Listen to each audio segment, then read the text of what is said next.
한 절씩 기도하겠습니다. 이르시되 너희는 따로 한적한 곳에 가서 잠깐 쉬어라 하시니 이는 오고 가는 사람이 많아 음식 먹을 겨를도 없음이라. 그들이 가는 것을 보고 많은 사람이 그들인 줄 안지라. 모든 고을로부터 도보로 그곳에 달려와 그들보다 먼저 갔더라.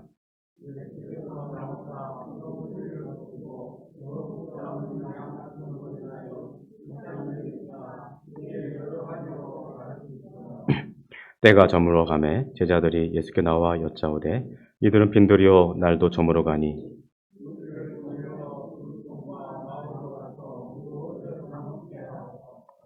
대답하여 이르시되 너희가 먹을 것을 주라 하시니 여짜오되 우리가 가서 200데나리온의 떡을 사다 먹으리이까.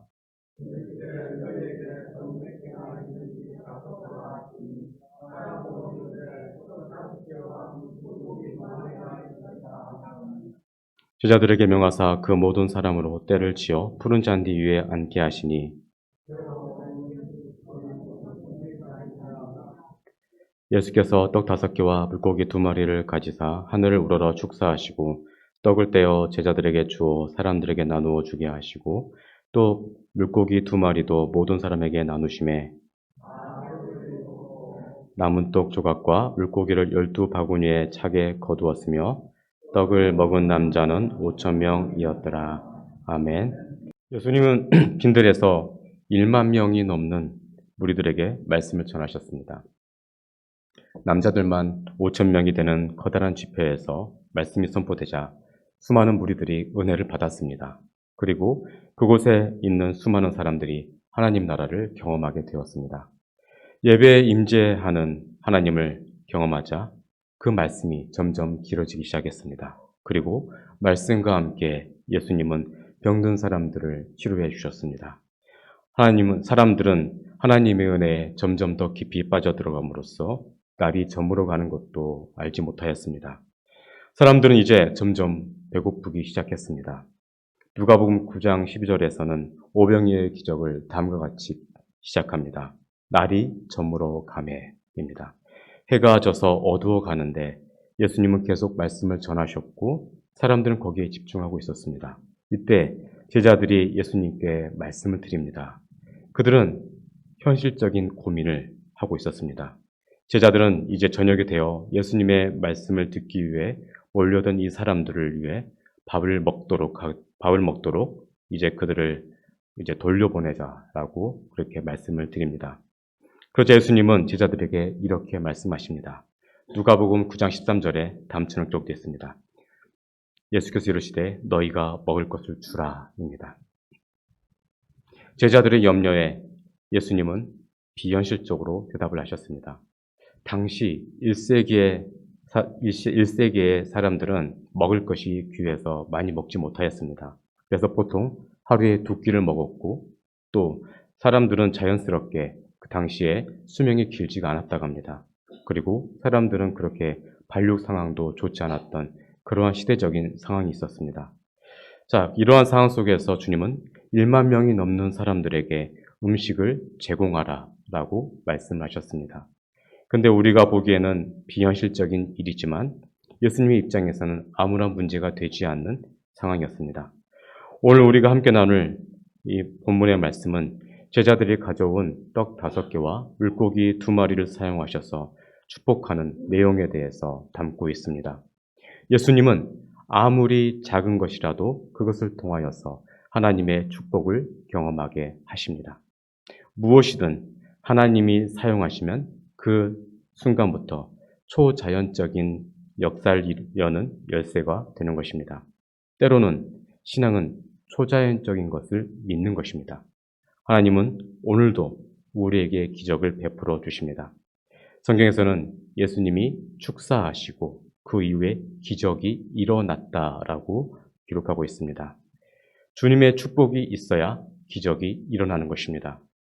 하나님의 만지심이 있어야 역사가 일어나는 것이고 또 하나님의 사역은 그러한 우리의 인간적인 계산이 아닌 하나님의 인도하심, 하나님의 손을 통하여서 그리고 그분의 말씀을 통하여서 이루어지는 것을 우리가 알 수가 있습니다.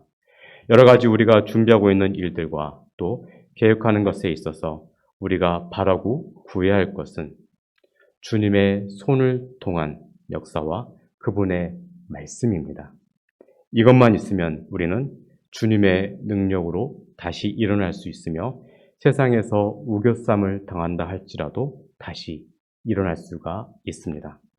사랑하는 성도 여러분, 오늘 말씀을 통하여 한 주의 힘을 얻으시고 또 문제에서 노임을 받으시길 소망합니다. 오늘 우리가 본문을 통하여 얻을 수 있는 몇 가지의 교훈이 있습니다.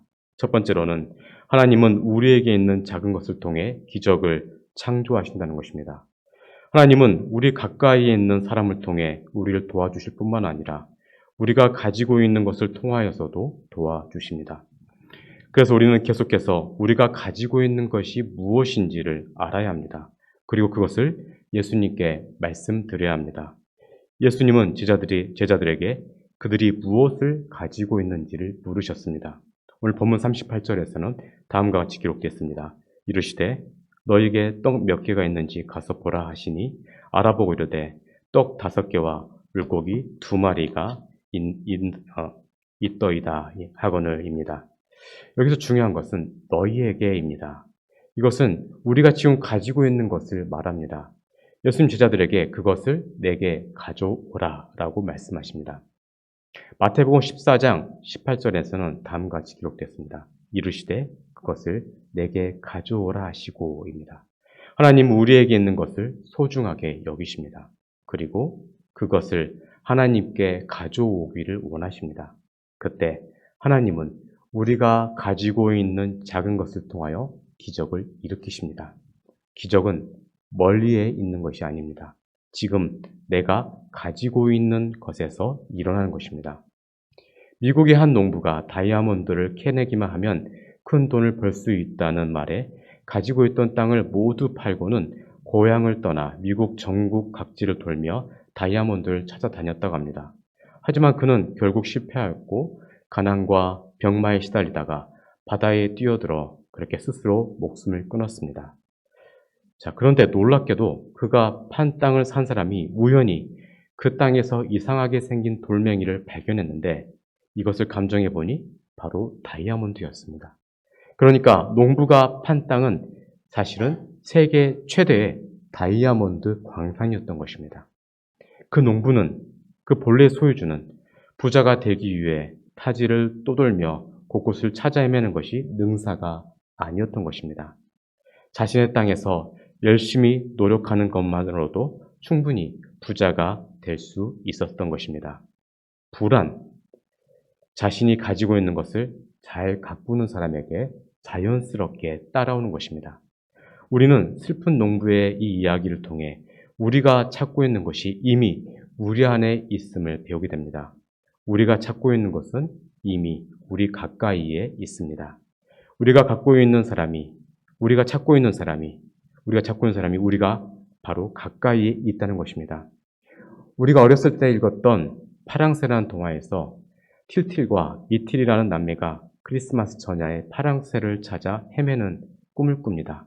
그런데 문득 깨어나 자기들이 기르고 있던 비둘기가 바로 그 파랑새였음을 깨달았듯이 우리가 찾는 모든 것은 언제나 가까이에 있는 것입니다. 그 중에서도 모든 문제를 해결하실 수 있는 우리 주님이 늘 우리와 함께 하십니다. 그래서 우리는 우리 손에 떡 5개와 물고기 2마리를 하찮게 생각해서는 안 되는 것입니다. 기적은 바로 여기에서 시작이 되는 것입니다. 오늘 본문에서 예수님은 제자들에게 떡이 몇 개 있는지 가서 알아보라고 하셨습니다. 제자들은 가진 것이라고는 고작 떡 5개와 물고기 2마리 뿐이라고 했습니다. 이 정도의 양이면 아이가 혼자서 배불리 먹거나 아니면 친구 하나와 그렇게 나누어 먹을 만한 양이었습니다. 그런데 여기서 제자들이 놓친 것이 하나가 있었습니다. 제자들은 예수님이 병자를 치료하시고 또 죽은 자를 살리시는 기적을 행사하시지만 산 사람을 먹일 수 있는 기적을 행할 수 있는 분이라고는 그들이 생각하지 못했던 것입니다. 좀 생각해보면 이상한 논리인 것입니다.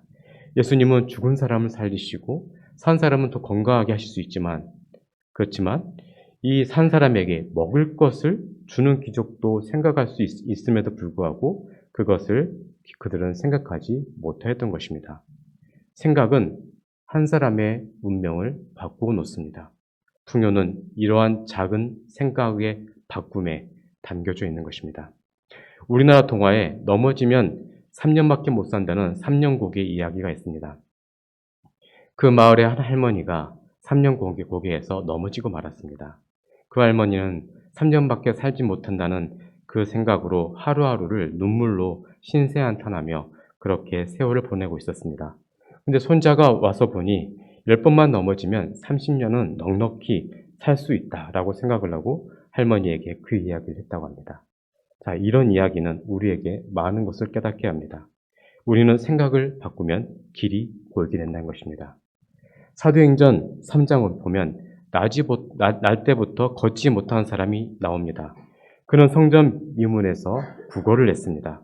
그때 제자들이 그가 원하는 것보다 그가 필요한 것을 주었습니다. 그 거지는 금과 은을 원했지만 그러나 정작 그에게 필요한 것은 걷는 것이었습니다. 그래서 사도행전 3장 6절을 보면 다음과 같이 기록되어 있습니다. 베드로가 이르되 은과 금은 내게 없거니와 내게 있는 것을 내게 주노니 나사렛 예수 그리스도의 이름으로 일어나 걸으라입니다. 우리에게 있는 것, 내게 있는 것을 통해 하나님은 축복해 주십니다. 본문에서 예수님은 제자들에게 사람을 떼를 지어 잔디 위에 앉히라고 하셨습니다. 여기에서 앉다라는 단어는 잔치에 참여하는 사람들이 옆으로 누워서 담소하며 음식을 나누는 그러한 모습을 표현할 때 사용하는 단어였습니다. 신약시대 때 예수님이 활동하실 때 사용했던 단어이죠. 유대인들의 식습관 중에 특이한 것이 하나가 있습니다. 바로 손님들의 자리 배치인데 이 예수님이 활동했던 신약의 시대 때는 로마의 영향을 받은 식사법이 도입이 되었다고 합니다. 그래서 대개는 식탁을 디귿자형으로 배치하고 한쪽 면은 비워두어서 종들이 음식을 나를 수 있게 했습니다. 바로 그러한 약간 비스듬히 눕는 방식으로 떡 5개와 물고기 2마리를 앞두고 사람들을 100명씩 또는 50명씩 앉게 하셨습니다. 그리고 이후에 예수님은 음식을 주신 하나님께 감사했습니다. 이것은 예수님이 새로 시작된 하늘 가족 공동체의 머리 되시는 분이시라는 것을 알려주는 것입니다. 오늘 우리가 여기에서 눈여겨볼 부분이 있습니다. 오늘 본문에서는 가지다, 축사하다, 떼다, 주다라는 단어가 이어져 나옵니다. 이 부분은 사실 의도적으로 기록된 성경의 단어입니다. 이것은 모두 예수님이 십자가에 죽으시기 전에 있었던 최후의 만찬에 사용된 동일한 단어입니다. 결국 이러한 오병이어의 모습은 세상이 끝난 날에 하나님이 우리를 위해 베푸실 잔치를 기대하게 하는 본문인 것입니다. 예수님은 이러한 의도를 가지고 음식을 축복하신 이후에 제자들에게 그 음식을 주어 우리에게 나누어 주게 하였습니다. 제자들이 그 말씀에 따라 음식을 나누어 주니 거기에 모인 모든 사람들이 모두 다 배불리 먹고 그리고 남은 조각이 12바구니나 찼습니다. 본문에서는 떡을 먹은 남자가 5,000명이라고 기록됐습니다. 성인 남자가 5,000명이면 아이들과 여자들을 합해서 최소 1만 명 넘는 그러한 사람들이 함께 식사를 했다는 것입니다. 그런데도 다 배불리 먹고 떡과 고기가 남은 것입니다. 이 이야기는 기적이 어떠한 현상으로 일어난지를 말씀하시지는 않습니다. 하늘에서 떨어졌는지 아니면 세포가 분화되듯이 빵이 갈라져서 갑자기 음식이 넘쳤는지 우리는 알 수는 없습니다. 여기에서의 강조점은 기적이 시작될 때보다 먹고 남은 음식이 더 많았다는 것입니다. 당시 유대인들은 메시아가 6월절이 있는 봄에 오실 것으로 생각을 했습니다. 그래서 예수님은 그 유대인들이 생각했던 대로 푸른 잔디가 깔려져 있는 봄철에 무리를 모으셨고 그리고 오늘 본문과 같은 급식 기적을 일으키셨습니다. 그리고 그들이 잘 아는 대로 모세가 만나로 이스라엘 백성들을 먹인 것처럼 그렇게 백성들을 먹이셨습니다. 그러나 정작 이것을 기대했던 유대인 대부분은 오병이어 기적의 순간에 없었습니다. 왜냐하면 주님을 배척했기 때문입니다. 사랑하는 성도 여러분, 하나님은 언제나 늘 우리와 가까이 계시고 또 우리의 가까이 있는 것을 통하여서 놀라운 축복을 베풀어 주십니다. 오늘 본문에서는 떡 5개와 물고기 2마리로 1만 명을 먹이시고도 남은 만큼의 축복을 보여주셨습니다. 그리고 이것을 통하여 세상이 끝날 날에 하나님이 우리에게 베풀어 주실 잔치를 기대하게 합니다. 그리고 오늘 내게 있는 것이 무엇인지를 또 내게 아직도 남아있는 것이 무엇인지를 헤아려 보도록 합니다. 그리고 그것을 우리는 가지고 있지 말고 하나님께 드리도록 그렇게 우리를 교훈합니다. 그것을 통하여서 하나님은 놀라운 기적을 일으키십니다. 여러분, 여러분의 손에 있는 것을 하나님께 올려드립시다. 그리하면 놀라운 축복을 하나님께서 반드시 부어주실 것입니다. 두 번째로 하나님은 감사를 통해 기적을 만드십니다. 상수도 시설이 좋지 않았을 때에는 지하수를 끌어올려서 사용하는 펌프라는 게 있었습니다. 그런데 그냥 펌프질을 하면 물을 끌어올릴 수가 없었습니다. 그래서 물을 한 바가지쯤 부어야 합니다. 그 한 바가지를 물의 마중물이라고 합니다.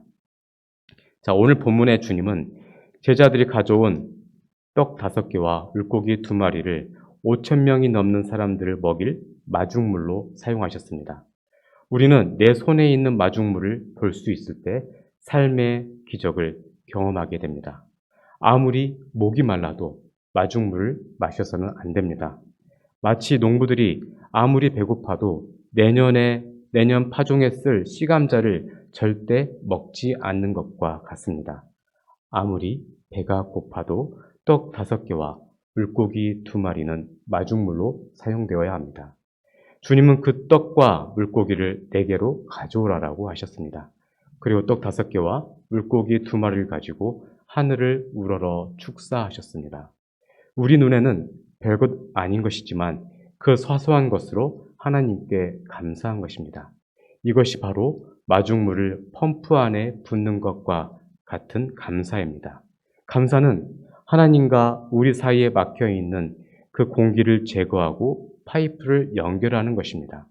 감사하지 않으면 우리는 하나님의 놀라운 샘의 근원에서 물을 끌어올릴 수가 없습니다. 그래서 우리는 하나님이 우리에게 주신 것에 대해 감사해야 됩니다. 설령 사소하고 하찮게 느껴지는 것일지라도 그것들을 무시하지 말고 하나님께 감사해야 할 것입니다. 미국의 필라델피아 템플 침례교회라는 그 교회에서 주일학교가 있었는데 거기에 한 가난한 집의 소녀가 찾아왔습니다.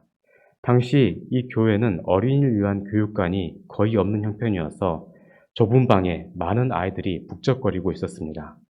당시에는 교실이 너무 좁아서 새 학생을 받아들이지 않았었고 이 소녀도 교회에 나갈 수가 없게 되었습니다. 얼마 후 이 소녀는 불치병에 걸려서 세상을 떠났습니다. 그러나 죽은 소녀의 베개 밑에는 짧은 편지와 그리고 57센트의 동전이 나왔습니다.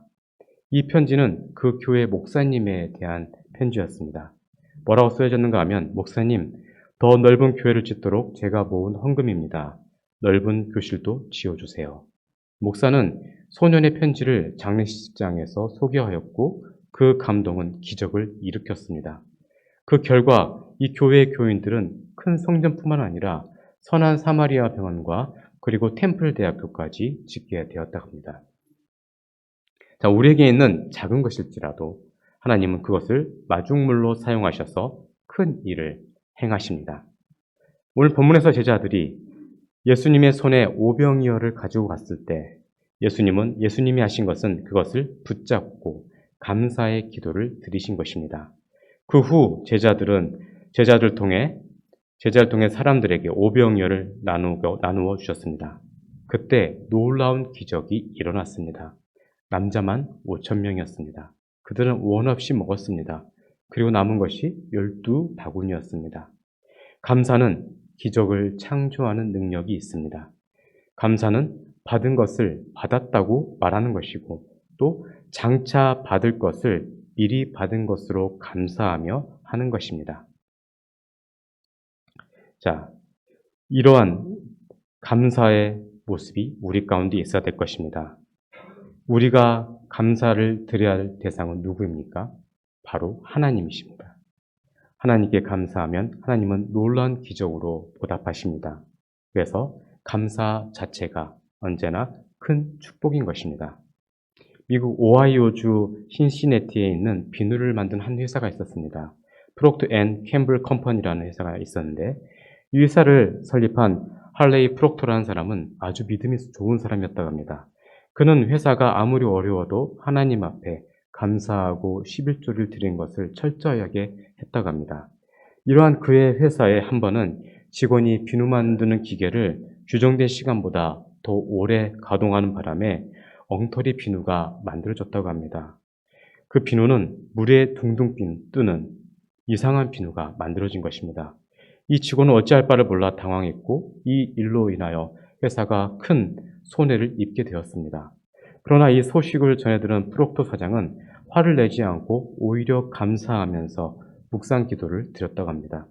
그런데 한 가지 생각이 그의 머리를 스쳐갔습니다. 그게 뭔가 하면 목욕탕에서는 물에 뜨는 비누가 훨씬 더 좋지 않을까라는 생각이 든 것입니다. 이 엉뚱하게 만들어진 비누를 아이보리 비누라는 이름을 지었고 시장에 내놓았습니다. 이 비누는 내놓자마자 날개 돋친 듯 팔렸고 그리고 지금도 아이보리 비누는 세계적으로 유명한 비누로 알려져 있습니다. 아이보리 비누는 원망했다면 엄청난 손해로 끝났을 사건이 감사함으로 엄청난 축복이 된 사건이었습니다. 우리는 자주 절망하고 슬퍼하면서 시간을 흘러보내고 또 하나님의 일하심을 놓칠 때가 많이 있습니다. 그러나 감사하게 되고 또 하나님의 뜻을 구하면 우리가 상상할 수도 없는 하나님의 섭리와 은혜를 경험하게 되는 것입니다. 그래서 감사는 펌프와 샘의 근원 사이에 막혀있는 불필요한 공기를 제거하는 작업입니다. 감사하면 우리가 감사하는 대상에 가치를 더하는 그러한 경험을 하게 됩니다. 떡 5개와 물고기 2마리를 가지고 불평할 수도 있고 그리고 하찮게 여길 수도 있습니다. 가진 것이 그것밖에 없느냐라고 말할 수도 있습니다. 그러나 우리 예수님은 그렇게 말씀하신 분이 아닙니다. 오히려 그것에 감사하였고 또 그것을 축사하셨습니다. 그것에 가치를 부여하고 계신 것입니다. 감사하게 되면 우리가 가지고 있는 작은 것이나 또 누군가 우리에게 제공해 준 작은 것이 더욱 가치 있게 되는 것을 우리는 보게 됩니다. 우찌무라 겐조라는 일본 사람은 국민학교 4학년 때부터 이질이라는 질병으로 뇌성마비를 얻어서 듣는 것과 보는 것 그리고 눈을 쌍꺼풀 움직이는 것 외에는 아무것도 할 수 없었다고 합니다. 그는 머리만 크게 발달하였고 나머지는 어린아이와 같이 그대로 자라지가 않았다고 합니다. 그래서 늘 흐느적거리기만 하는 장애인으로 살았다고 합니다. 그에게는 어머니 한 분밖에 안 계셨는데 그의 어머니가 성경책을 머리맡에 펴두고 밖에 나가면 그 겐조라는 사람은 그 시간 동안 펼쳐진 성경책의 부분만을 읽었다고 합니다. 그런데 오히려 그것 때문에 그가 은혜를 경험하게 되었다고 합니다. 어느 날 고린도전서 12장을 읽고 내려가던 중에 주님이 바울에게 내 은혜가 내게 족하다 라고 하신 말씀을 자기에 대한 말씀으로 받아들였습니다. 바울은 자기처럼 눈에 박힌 가시를 제거해 주기를 구했으나 하나님은 내 은혜가 내게 족하다. 내 능력이 약한 데서 온전하여진다. 라는 그 한 말씀을 마음에 새기고 또 자신의 모습에 감사한 것입니다.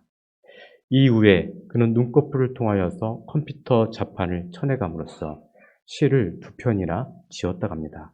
그 시는 괴롭지 않았더라면 이라는 제목의 시입니다. 그 내용이 이런 것입니다. 만일 내가 괴롭지 않았더라면 하나님의 사랑을 받아들이지 않았을 것을, 만일 모든 형제 자매들도 괴롭지 않았더라면 하나님의 사랑은 전해지지 않았을 것을, 만일 우리 주님이 괴롭지 않았더라면 하나님의 사랑은 나타나지 않았을 것을 이라는 편지를 쓴 것입니다. 사랑하는 성도 여러분, 우리는 우리에게 주어진 것에 감사해야 할 것입니다. 그러면 상황은 완전하게 달라지게 될 것입니다. 감사하면 모든 것이 새로워집니다. 모든 것이 가치 있게 되고 고귀하게 됩니다. 때로는 우리에게 찾아온 것들이 아픈 상처라 할지라도 감사로 받아들이면 축복으로 바뀌게 되는 것입니다. 조개는 자기에게 들어온 이물질 때문에 상처를 받습니다. 그때 조개는 분비물을 내뿜어 그 상처를 감쌉니다. 그리고 그 과정을 통해 상처는 진주가 됩니다. 우리에게 찾아온 아픈 상처를 감싸할 때 우리는 그것은 진주가 되는 것입니다. 무엇이든지 감사함으로 받으십시오. 문제도 감사함으로 받으면 우리에게 기적으로 반응할 것입니다. 세 번째로 예수님의 궁휼이 여기심을 볼 수가 있습니다.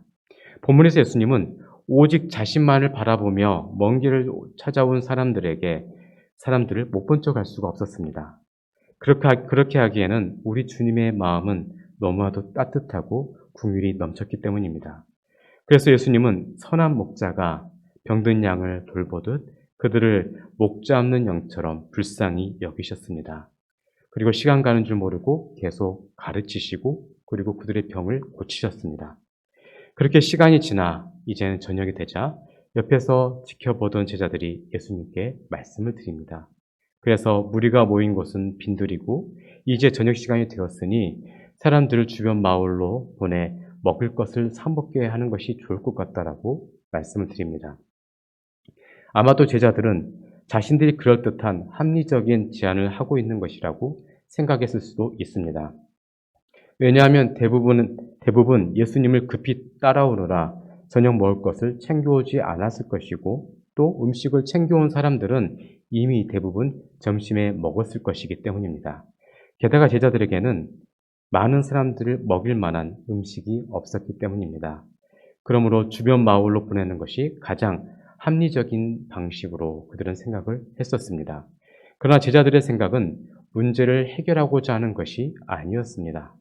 왜냐하면 당시의 상황을 고려할 때 주변에 있는 마을들은 이 많은 사람들이 먹을 만한 음식을 가지고 있지 않았기 때문입니다. 주변에서 가장 큰 마을이었던 벳세다는 인구가 겨우 3,000명밖에 되지 않은 작은 마을이었습니다. 그래서 이 마을에 1만 명 이상이 먹을 수 있는 그러한 음식을 구한다는 것은 상상하기가 어려웠던 상황이었습니다. 이런 상황 속에서 예수님은 무리가 마을로 갈 필요가 없도록 제자들에게 먹을 것을 주라고 하셨습니다. 지금 제자로서는 예수님의 말씀이 황당한 이야기로만 들릴 뿐이었습니다. 왜냐하면 그들은 가진 것이 아무것도 없었기 때문입니다.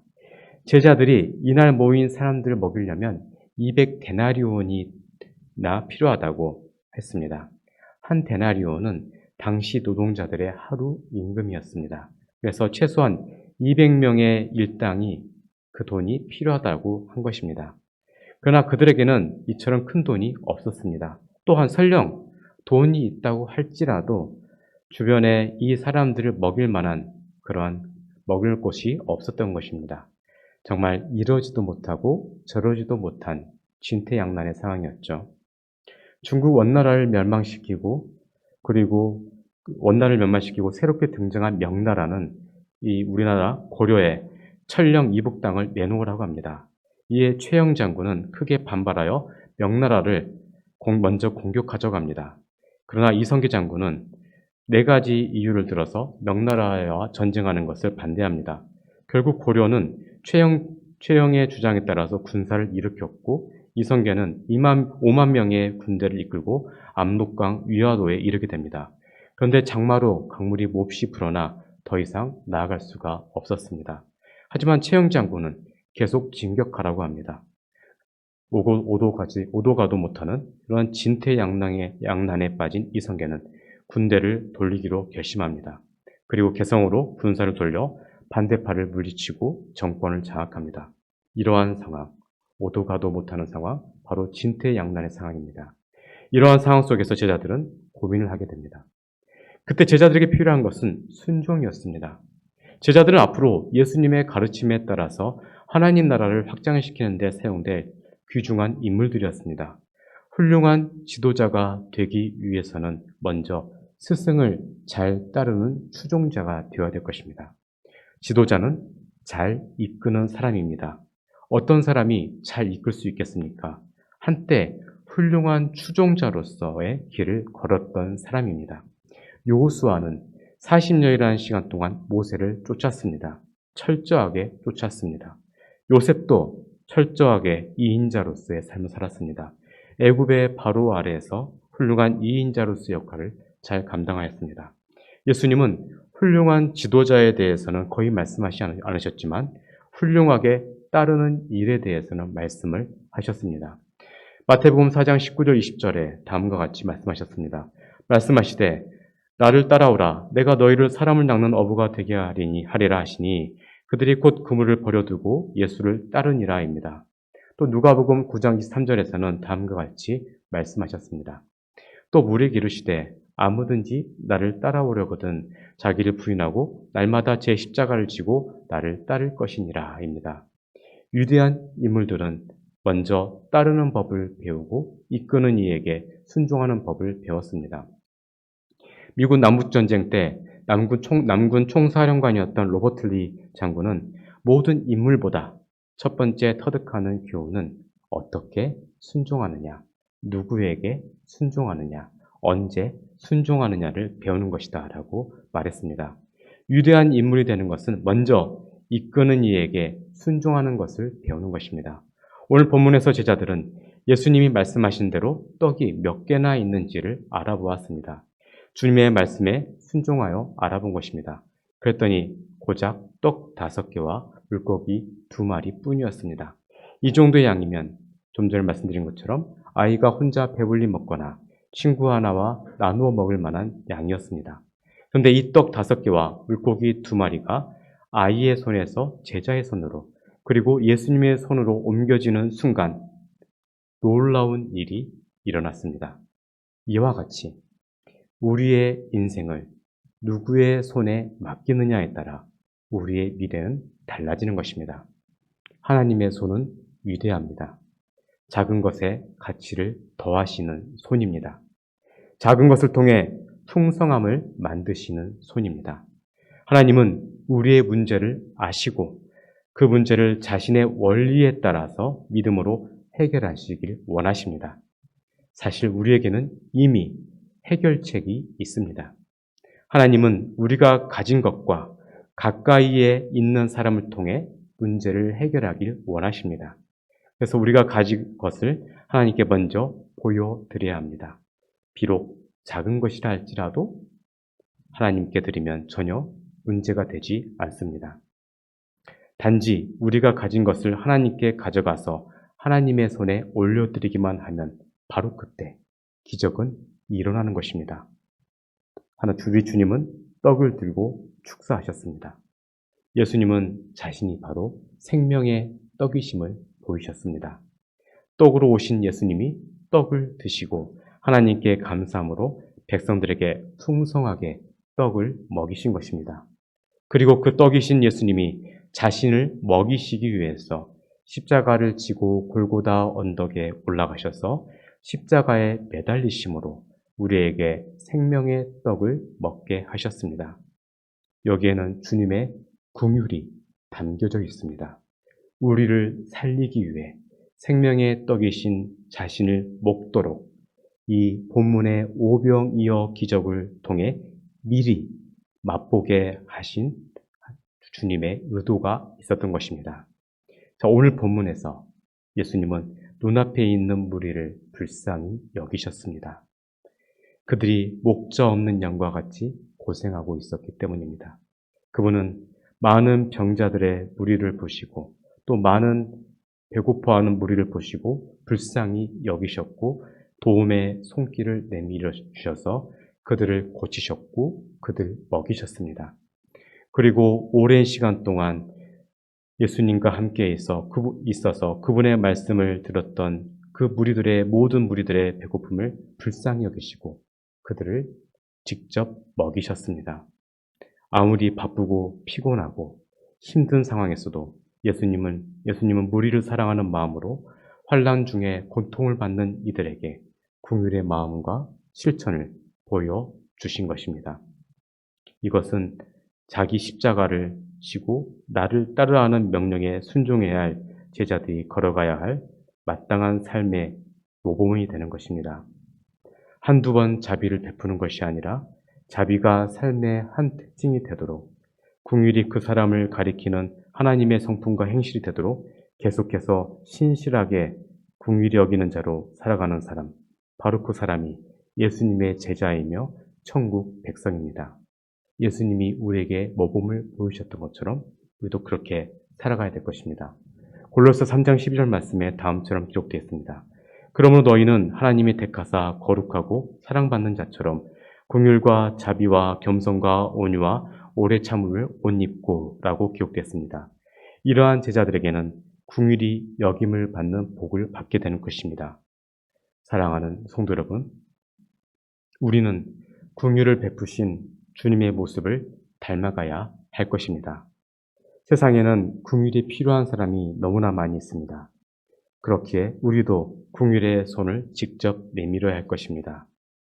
이제는 우리가 예수 그리스도의 손과 발이 되어서 그분을 대신하여 아버지 하나님의 풍성한 긍휼을 전해야 할 사명을 받았습니다. 그리고 이러한 일에 순종한 자들에게는 하늘의 복이 있다는 것을 우리는 알아야 될 것입니다. 긍휼의 풍성한 하나님께서 그들의 영원한 아버지가 되어주실 것입니다. 이러한 믿음으로 한 주를 승리하시길 주의 이름으로 축원드립니다. 기도하겠습니다. 언제나 우리와 함께 하셔서 우리가 알게 모르게 많은 것들을 축복하여 주시고 은혜를 주신 하나님, 우리가 주님이 허락하신 이 땅의 복을 통하여 마지막 날에 베푸실 잔치를 기대하며 이 땅에서 살아가게 하옵소서. 그리고 늘 우리 공동체가 작은 것에 감사하며 기뻐하는 인생을 살아가게 하옵소서. 때로는 작은 상처가 우리에게 찾아온다 할지라도 그 아픔을 통하여 더 성숙해지는 기회를 삼게 하시고 문제보다 크신 하나님을 바라보는 우리가 되게 하여 주옵소서. 그리하여 주님이 우리를 긍휼히 여기시듯 우리도 이웃을 향하여 긍휼의 손을 내밀 수 있는 주의 자녀들이 되게 하여 주옵소서. 하나님, 이번 주 토요일이면 원로 취임식과 또 목사 유임식이 있습니다. 주님께서 그날에 함께 해주시고 우리 열린 공동체에 있을 이 귀한 예식을 통하여 하나님께 영광 돌리게 하시고 앞으로 우리 공동체를 통하여 주님이 하시고자 하는 것들을 이루어 드릴 수 있는 귀한 동력으로 삼게 하여 주옵소서. 감사드리며 예수님 이름으로 기도드렸습니다. 아멘.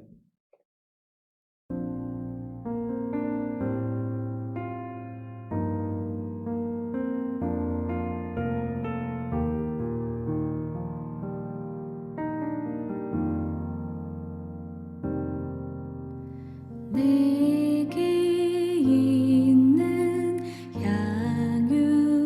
양육감 주께 가져와 그 발 위에 입 맞추고 깨뜨리니다.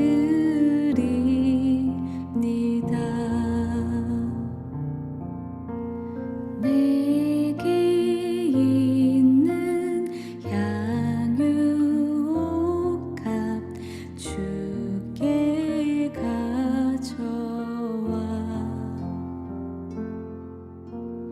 그 발 위에